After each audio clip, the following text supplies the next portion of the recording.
Hi friends, అందరు బాగున్నారా? ఛానల్ని లైక్ చేయండి, షేర్ చేయండి, సబ్స్క్రైబ్ చేసుకోండి. మేము తిరుపతి వెళ్ళినామండి. తిరుపతి నుండి తిరువణమలై మధ్యాహ్నం 12 గంటలకి ట్రైన్ ఉంటుంది.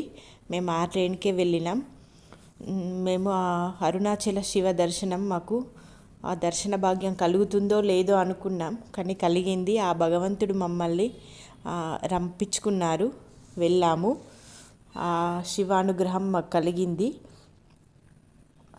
4 సైడ్ల గోపురాలే ఉంటాయండి, ఈస్ట్, వెస్ట్, నార్త్, సౌత్ అని. ఏ గోపురం దగ్గరికి వెళ్ళినా మనం ఎక్కడున్నామో కన్ఫ్యూజ్ అయిపోతామండి. మనం ఎక్కడున్నామో పర్ఫెక్ట్గా అక్కడ ఏ హోటల్లో స్టే చేస్తున్నాం అనేది కరెక్ట్గా చూసుకోవాలండి.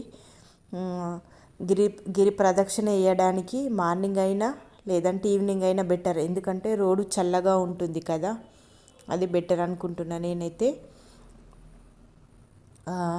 మాకు చాలా బాగా అనిపించింది. ఇంత పెద్ద కట్టడాలు ఆ కాలంలో ఎట్లా కట్టిర్రో ఏమో, అసలు చూడ్డానికే 2 కళ్ళు సరిపోవడం లేదు. ఓం అరుణాచల శివ, అరుణాచల శివ, అరుణాచల శివ.